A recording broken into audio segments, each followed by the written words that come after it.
Well, today we want to talk to you a little bit about getting big projects done. Do you think that even though our house isn't huge, do you think that the size and scope of this project is somewhat overwhelming? Yeah, the house is board and batten, so there's just a ton of detail work. It's essentially a two-story house with that loft up there. So, um, yeah, just a lot of tall ladder work, work by hand, caulking, painting. It's the first time it's ever been painted. Yeah, there's just a lot of work that's going into it. When we bought this property 5 years ago, it was a disaster zone. Old abandoned cabin in the woods that had been sitting neglected for years and years and years. So we had a lot of very large tasks that we needed to accomplish. So today we want to talk about how to accomplish tasks that seem very daunting in scope. Yeah, tasks that when you think about them, you immediately think, I don't want to do that. There's a lot of those that we've There's had. a lot of those. So we're going to talk about the steps that we take to kind of power through those kinds of obstacles and that mindset, those really large, insurmountable, sometimes it may seem, those really large tasks. So the definition of an action plan is just a detailed breakdown of the goal that you want to accomplish and the steps that you need to get there. Some would even call it a plan of action. That's super important to take a really big task and to break it down into smaller chunks that are doable. Me personally, I tend to get stuck in analysis paralysis if I don't develop an action plan. So this helps me kind of break through that analysis paralysis wall and get into the project to start getting some stuff done. Yeah, I know for me personally, an action plan is really important because I tend to be an all or nothing person. So when you're looking at a really large task that's going to take a significant amount of time, sometimes that becomes overwhelming in my mind and I tend to not even want to start it. So an action plan helps me break that down so it just seems more manageable. A part of this is really knowing your personality. So some people, an action plan, sitting down and writing out an action plan, isn't necessary.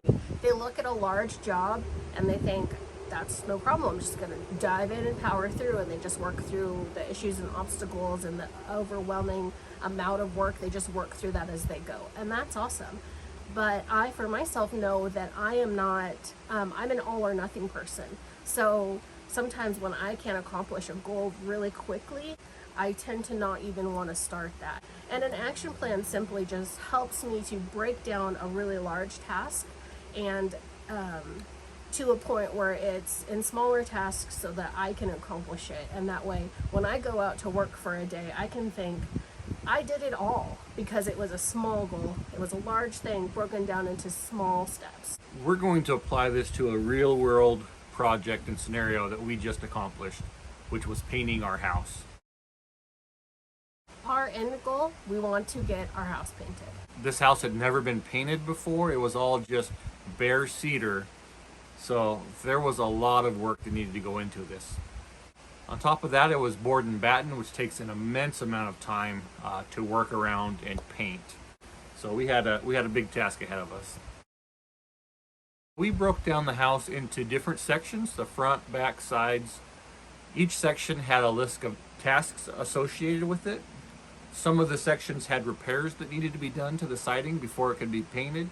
So after we broke the house down into sections, in each section there was a number of tasks that needed to be completed. So what we needed to do in our circumstance was we needed to go through and do any repairs. We needed to do any caulking that needed done, fill holes, that sort of thing. Then we would come through and we would prime. Then we would paint the main body color, and then also prime and then paint the trim. So breaking that down step by step. Yeah. Prioritizing the task meant that everything else, for the most part, was on the back burner until this was done.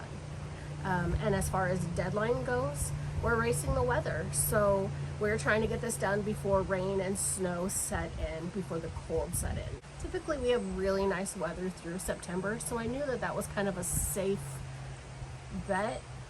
I kind of mentally set a deadline of October 1st. Each one of these sections we had deadlines for as well. We wanted to accomplish the front side of the house in this chunk of time, the sides in this chunk of time. We weren't super detailed on each individual task. We just gave ourselves timelines for each individual section. I think milestones are important because it helps you really keep track of the progress as you go, helps you focus on what you've accomplished versus what you still have to accomplish. So it helps you recognize that you're doing good, but you still have a little ways to go. I think it also adds motivation, like as you're getting stuff done and you're checking stuff off the list. It gives you motivation to keep going. Our milestones we set as sides of the house. So front side of the house was one task that needed accomplished. Completely done. Completely done, start to finish, all steps. We kind of broke the house into 4 or 5 different chunks as far as milestones go. So front of the house, side of the house, back of the house, and that's how we set milestones for this particular, and the porch. That's how we set milestones for this particular project. A big portion of any project that you're going to do is the resources. And when I say resources, I also am referring to financial resources. Painting our entire house isn't cheap, and so that's something that you need to do ahead of time. Calculate the costs before you even make an action plan. I would say there's no point in going through and writing down and taking the time to really detail an action plan out if you don't have the resources needed to accomplish that task anyway. Or a plan to get the resources and put those aside. Yeah.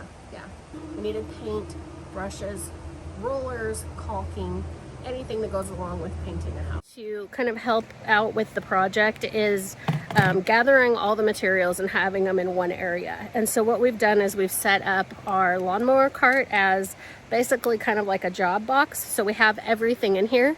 When we're done at the end of the day, we load everything back up and we take it and park it under the pole barn. That way if it rains, we don't have stuff just sitting out everywhere. Stuff isn't getting lost or misplaced. We just keep all of it right here, and it has made things so much easier. One mistake that we made was when we initially were deciding on the colors for our home, we bought a small quantity, which that's not the mistake, but hang in there with me. It took me longer than it should have to really narrow down what colors I wanted to do. The reason that was a mistake was because there is a supply shortage going on right now. We wanted to calculate out roughly the cost that it would be to paint the house. One thing we didn't take into account was shortages in the industry currently in regards to paints and paint can supplies and so on. The base that we used for this particular paint, the supplier ran out of the additives to make that paint, and so we're in September painting our house and we can't find any paint anywhere to finish. We're partway through. Yeah, so it's not like we can just We switch can't stop. suppliers or change, because it would be a noticeable difference. And so I'm talking to I keep going in every week to check our local Lowe's for paint, and they keep saying, we'll get some, and it just keeps not showing up, right? So finally I got out of somebody that supplier was done with their outdoor paints because of the supply issues, and they weren't going to make any more until April of the following year. So we're just left with a partially painted house. What ended up having to happen was I was up in Portland and I hit 6 or 7 Lowe's on my way back home trying to find paint. We finally scrounged up enough paint to finish the house, but it took some doing. And in fact, our trim paint, we ended up having to buy in quarts, which was more expensive, because that's all I could find was quart sizes. That's all the base that was left at Lowe's. So, And even so, we did pretty much get the entire trim painting done, except for this last strip of foundation. And then there's a strip of trim paint around the top that we initially had decided not to paint, but then I wanted to go back and paint it because I thought it would look better, but that wasn't even an option. We ran out of paint, so I guess we're waiting till April to finish. we're waiting till April. House is fully painted. We just have a couple small little spots to finish up, so we can live with that until the spring. Absolutely. Visualizing the end goal, which would be to have the house completely painted, kind of helps you also see the benefits of getting to that end goal. So in our circumstance, the benefits of accomplishing this would be that the exterior of our house would be protected.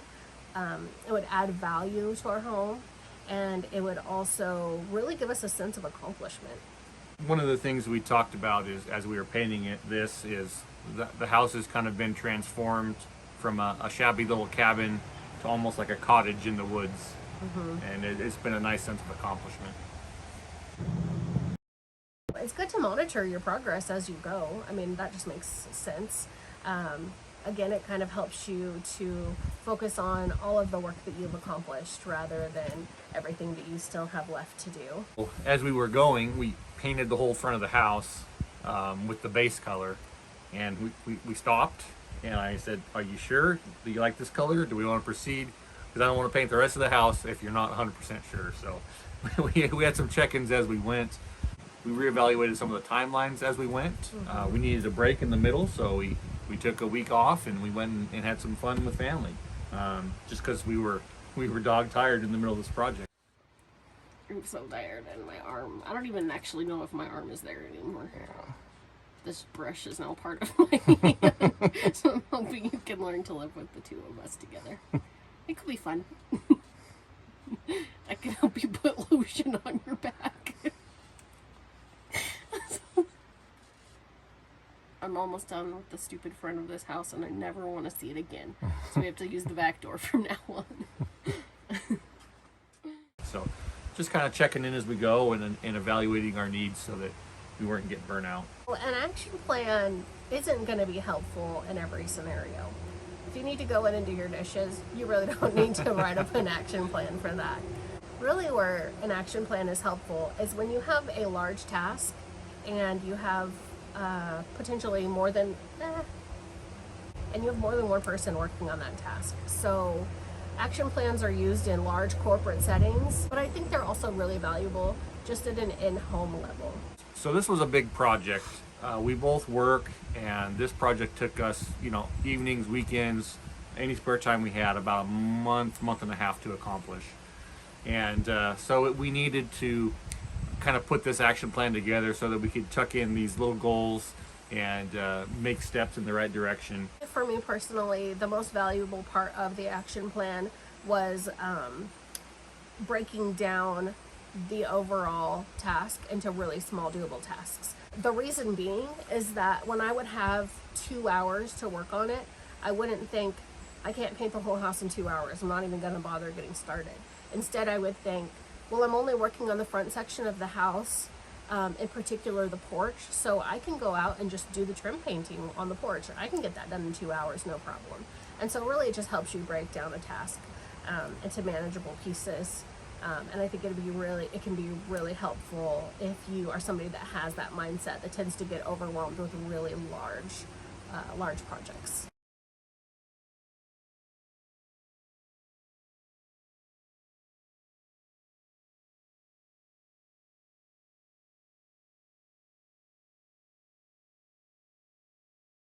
There's a saying that every journey begins with the first step. And hopefully this video has encouraged you to tackle some big project you've been putting off, make an action plan to get things done. That's the only way that we get some of these big projects done around here, is by setting goals, putting a plan in place, and then taking that first step.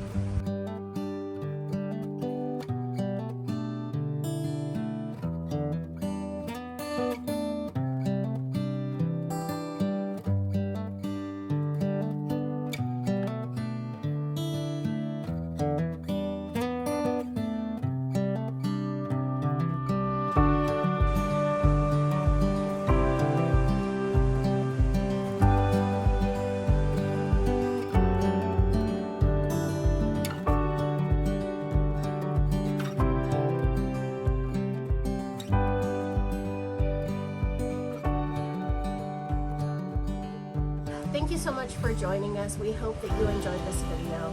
We really appreciate you being here. I hope that you have a great week. Take care, and we'll see you soon.